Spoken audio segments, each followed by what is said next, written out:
열왕기상 15장. 느밧의 아들 여로보암 왕 제18년에 아비야가 유다 왕이 되었다. 그는 3년 동안 예루살렘에서 다스렸다. 그의 어머니는 아비살롬의 딸 마아가이다. 아비야는 그의 아버지가 지은 죄를 모두 그대로 따라갔으며 그의 조상 다윗의 마음과는 달라서 주 하나님 앞에서 온전하지 못하였다. 그러나 주 하나님께서는 다윗을 생각하셔서 예루살렘에다가 한 등불을 주시고 그의 뒤를 이을 아들을 세우셔서 예루살렘을 굳게 세워주셨다. 다윗은 주님께서 보시기에 올바르게 살았고 햇사람 우리아의 사건 말고는 그 생애 동안에 주님의 명령을 어긴 일이 없었다. 여로보암과 르호보암 사이에는 그들이 살아있는 동안 늘 전쟁이 있었고 아비야와 여로보암 사이에도 전쟁이 있었다. 아비야의 나머지 행적과 그가 한 모든 일이 유다왕 역대 지략에 모두 기록되어 있다. 아비야가 죽어서 그의 조상들과 함께 잠드니 다윗성에 장사 지냈고 그의 아들 아사가 그의 뒤를 이어서 왕이 되었다. 이스라엘의 여로보암 왕 제20년에 아사가 유다 왕이 되어서 예루살렘을 41해 동안 다스렸다. 그의 할머니는 아비살롬의 딸 마아가이다. 아사는 그의 조상 다윗과 같이 주님께서 보시기에 정직하게 행하였다. 그는 성전 남창들을 나라 밖으로 몰아내고 조상이 만든 모든 우상을 없애버렸다. 그리고 그는 자기 할머니 마아가가 아세라를 섬기는 혐오스러운 상을 만들었다고 해서 자기의 할머니를 왕 대비의 자리에서 물러나게 하였다. 아사는 할머니가 만든 혐오스러운 상을 토막내어서 기드론 시냇가에서 불살라버렸다. 그렇다고 해서 산당이 모두 제거된 것은 아니지만 주님을 사모하는 아사의 마음은 평생 한결같았다. 그는 자기의 아버지와 자기가 거룩하게 구별해서 바친 은과 금과 그릇들을 주님의 성전에 들여놓았다. 아사와 이스라엘 왕 바아사 사이에는 그들이 살아있는 동안에 늘 전쟁이 있었다. 이스라엘 왕 바아사가 유다를 치러 올라와서 라마를 건축하고 어느 누구도 유다 왕 아사에게 왕래하지 못하게 하였다. 그러자 아사는 주님의 성전 창고와 왕실 창고에 남아있는 모든 은과 금을 모아 그의 신하들의 손에 들려서 다마스쿠스에 있는 시리아의 헤시온 왕의 아들인 다브림몬의 아들 벤 하닷에게 보내면서 말하였다. 나의 아버지와 그대의 아버지가 서로 동맹을 맺은 것과 같이 나와 그대도 서로 동맹을 맺읍시다. 여기에 그대에게 은과 금을 선물로 보냅니다. 부디 가셔서 이스라엘 왕 바사와 맺은 동맹을 파기하시고 그를 여기에서 떠나게 하여 주십시오. 벤하닷이 아사 왕의 청을 받아들이고 이스라엘 성읍들을 치려고 자기의 군사령관들을 보내어서 이온과 단과 아벨 벤마아가와 기네렛 전 지역과 납달리 전 지역을 치게 하였다. 바아사는 이 소문을 듣고는 라마 건축을 멈추고 디르사로 거처를 옮겼다. 그리고 아사 왕은 모든 유다 사람에게 명령하여 한 사람도 빼놓지 않고 모두 바아사가 라마를 건축할 때에 쓰던 돌과 제목을 가져오게 하였다.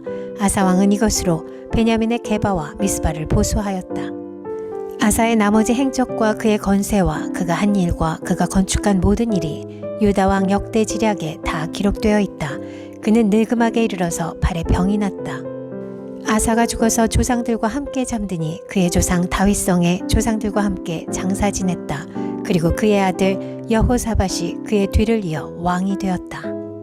유다의 아사 왕 제2년에 여로보암의 아들 나답이 이스라엘 왕이 되어서 2해 동안 이스라엘을 다스렸다. 그러나 그는 주님께서 보시기에 악한 일을 하였다. 그도 그의 부친이 걷던 그 악한 길을 그대로 걸었으며 또 이스라엘에게 죄를 짓게 하는 그 잘못을 그대로 따랐다. 이사갈 가문의 아히야의 아들인 바아사가 그에게 반기를 들고 일어났다.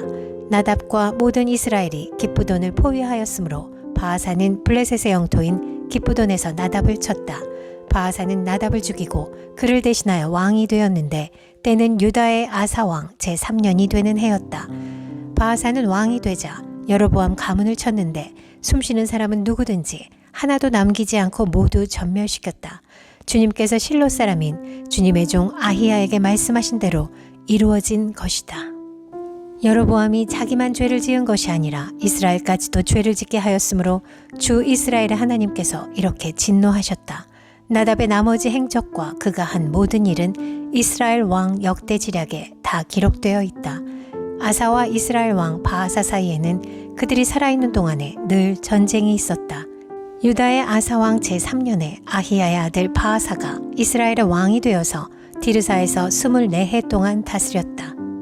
그는 주님께서 보시기에 악한 일을 하였고 여로보암이 걸은 길을 그대로 걸었으며 이스라엘에게 죄를 짓게 하는 그 죄도 그대로 따라 지었다. 열왕기상 16장. 주님의 말씀이 하나니의 아들 예후에게 내려서 바하사를 두고 이렇게 말씀하셨다. 나는 너를 먼지 속에서 이끌어내어서 내 백성 이스라엘의 통치자로 삼았다. 그런데 너는 여로보암과 같은 길을 걸어서 내 백성 이스라엘로 하여금 죄를 짓게 하고 그 죄 때문에 내 분노를 사는구나. 내가 바하사와 그의 가문을 쓸어버리겠다. 그리하여 내 가문을 느밧의 아들 여로보암의 가문처럼 만들겠다.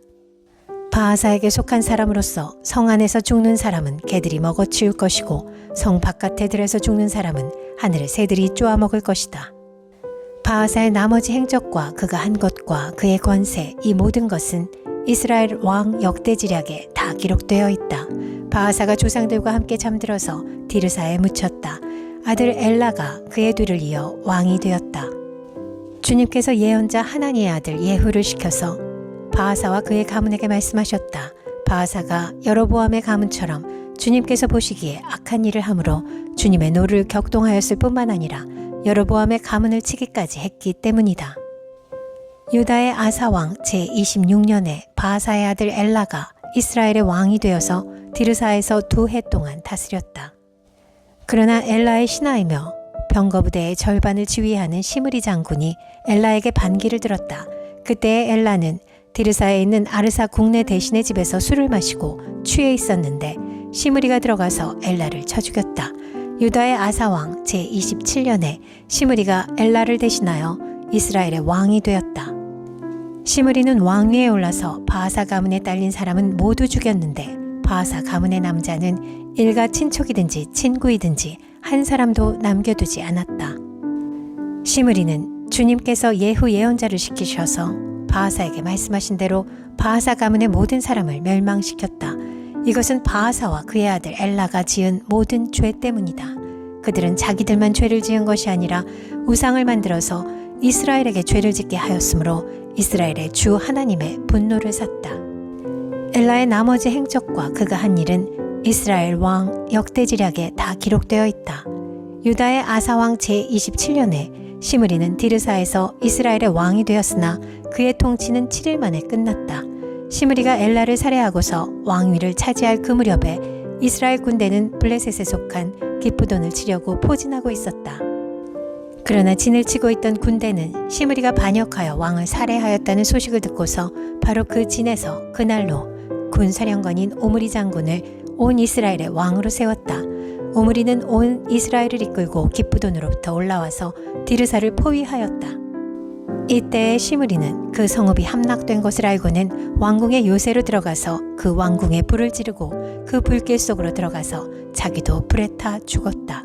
이것은 시므리가 주님께서 보시기에 악행을 하고 여로보암의 길을 따라가서 이스라엘에게 죄를 짓게 한 그 죄 때문에 생긴 일이다. 시므리의 나머지 행적과 그가 꾀한 모반에 관한 것은 이스라엘 왕 역대지략에 기록되어 있다. 그때 이스라엘 백성은 둘로 나뉘어 그 절반은 기낫의 아들 디브니를 따라가서 그를 왕으로 삼았고 그 나머지는 오므리를 따랐다. 그러나 오므리를 따르는 백성이 기낫의 아들 디브니를 따르는 백성보다 강하여서 디브니는 살해되고 오므리는 왕이 되었다. 유다의 아사왕 제31년에 오므리는 이스라엘의 왕이 되어서 12해 동안 다스렸는데 6해 동안은 디르사에서 다스렸다. 그는 세멜에게서 은 2달란트를 주고 사마리아 산지를 사들였다. 그리고 그 산에다가 도성을 건설하였는데 그 산의 소유자인 세멜의 이름을 따라서 그 도성의 이름을 사마리아라고 하였다. 오므리가 주님께서 보시기에 악한 일을 하였는데 그 일의 악한 정도는 그의 이전에 있던 왕들보다 더 심하였다. 그는 느밧의 아들 여로보암이 걸은 모든 길을 그대로 따랐다. 오므리는 이스라엘에게 죄를 짓게 하고 또 우상을 만들어서 이스라엘의 하나님께서 진노하시게 하였다. 오므리가 한 나머지 행적과 그가 부린 권세는 이스라엘 왕 역대지략에 모두 기록되어 있다. 오므리는 그의 조상들과 함께 잠들어서 사마리아에 묻히고 그의 아들 아합이 그의 뒤를 이어서 왕이 되었다. 유다의 아사왕 제38년에 오므리의 아들 아합이 이스라엘의 왕이 되어서 사마리아에서 이스라엘을 22해 동안 다스렸다. 오므리의 아들 아합은 그 이전에 있던 왕들보다 더 심하게 주님께서 보시기에 악한 일을 하였다. 그는 느밧의 아들 여로보암의 죄를 따라가는 정도가 아니라 오히려 더 앞질렀다. 그는 시돈 왕 엣바알의 딸인 이세벨을 아내로 삼았으며 더 나아가서 바알을 섬기고 예배하였다. 또 그는 사마리아에 세운 바알의 신전에다가 바알을 섬기는 제단을 세우고 아세라 목상도 만들어 세웠다. 그래서 그는 그 이전의 이스라엘 왕들보다 더 심하게 주 이스라엘의 하나님을 진노하시게 하였다. 아합 시대에 베델 사람 히엘이 여리고를 건축하였다. 주님께서 눈의 아들 여호수아를 시켜서 하신 주님의 말씀대로 그는 그 성의 기초를 놓으면서는 그의 맏아들 아비람을 잃었고 성문을 달면서는 그의 막내 아들 수굽을 잃었다. 열왕기상 17장. 길르앗의 디셉에 사는 디셉 사람 엘리야가 아합에게 말하였다. 내가 섬기는 주 이스라엘의 하나님께서 살아계심을 두고 맹세합니다.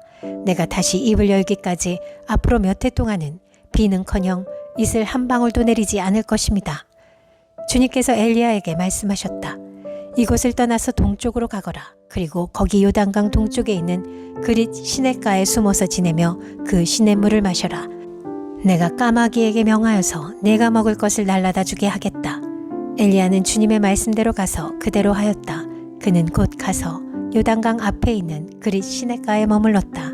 까마귀들이 아침에도 빵과 고기를 그에게 가져다 주었고 저녁에도 빵과 고기를 그에게 가져다 주었다. 그리고 물은 그곳 시냇물을 마셨다. 그런데 그 땅에 비가 내리지 않으므로 얼마 있지 않아서 시냇물까지 말라버렸다. 주님께서 엘리야에게 말씀하셨다. 이제 너는 시돈에 있는 사르밧으로 가서 거기에서 지내도록 하여라. 내가 그곳에 있는 한 과부에게 명하여서 내게 먹을 것을 주도록 일러두었다. 엘리야는 곧 일어나서 사르밧으로 갔다. 그가 성문 안으로 들어설 때에 마침 한 과부가 땔감을 줍고 있었다. 엘리야가 그 여인을 불러서 말하였다. 마실 물을 한 그릇만 좀 떠다 주십시오. 그 여인이 물을 가지러 가려고 하니 엘리야가 다시 여인을 불러서 말하였다. 먹을 것도 조금 가져다 주시면 좋겠습니다. 그 여인이 말하였다. 어른께서 섬기시는 주 하나님께서 살아계심을 두고 맹세합니다. 저에게는 빵 한 조각도 없습니다. 다만 뒤주에 밀가루가 한 줌 정도 그리고 병에 기름이 몇 방울 남아있을 뿐입니다. 보시다시피 저는 지금 땔감을 줍고 있습니다. 이것을 가지고 가서 저와 제 아들이 죽기 전에 마지막으로 남아있는 것을 모두 먹으려고 합니다. 엘리야가 그 여인에게 말하였다. 두려워하지 말고 가서 방금 말한 대로 하십시오. 그러나 음식을 만들어서 우선 나에게 먼저 가지고 오십시오. 그 뒤에 그대와 아들이 먹을 음식을 만들도록 하십시오. 주님께서 이 땅에 다시 비를 내려주실 때까지 그 뒤주에 밀가루가 떨어지지 않을 것이며 병에 기름이 마르지 않을 것이라고 주 이스라엘의 하나님께서 말씀하셨습니다. 그 여인은 가서 엘리야의 말대로 하였다. 과연 그 여인과 엘리야와 그 여인의 식구가 여러 날 동안 먹었지만 뒤주에 밀가루가 떨어지지 않았고 병에 기름도 마르지 않았다. 주님께서 엘리야를 시켜서 하신 주님의 말씀대로 되었다. 이런 일이 있은 뒤에 이 집 여주인의 아들이 병이 들었다. 그의 병은 매우 위중하여서 끝내는 숨을 거두고 말았다. 그러자 그 여인은 엘리야에게 이렇게 말하였다. 하나님의 사람이신 어른께서 저와 무슨 상관이 있다고 이렇게 저에게 오셔서 저의 죄를 기억나게 하시고 제 아들을 죽게 하십니까? 엘리야가 그 여인에게 아들을 달라고 하면서 그 여인의 품에서 그 아이를 받아 안고 자기가 머물고 있는 다락으로 올라갔다. 그리고 그를 자기의 침대 위에 뉘어놓고 주님께 부르짖었다. 주 나의 하나님, 어찌하여 내가 머물고 있는 이 집의 과부에게 이렇게 재앙을 내리시어 그 아들을 죽게 하십니까? 그는 그 아이의 몸 위에 3번이나 엎드려서 몸과 몸을 맞춘 다음 주님께 또 부르짖었다. 주 나의 하나님, 제발 이 아이의 호흡이 되돌아오게 하여 주십시오. 주님께서 엘리야가 부르짖는 소리를 들으시고 그 아이의 호흡을 되돌아오게 하여 주셔서 그 아이가 살아났다. 엘리야는 그 아이를 안고 타락에서 내려와서 아이를 돌려주면서 말하였다. 보시오, 아들이 살아났습니다. 그 여인이 엘리야에게 말하였다. 이제야 저는 어른이 바로 하나님의 사람이시라는 것과 어른이 하시는 말씀은 참으로 주님의 말씀이라는 것을 알았습니다.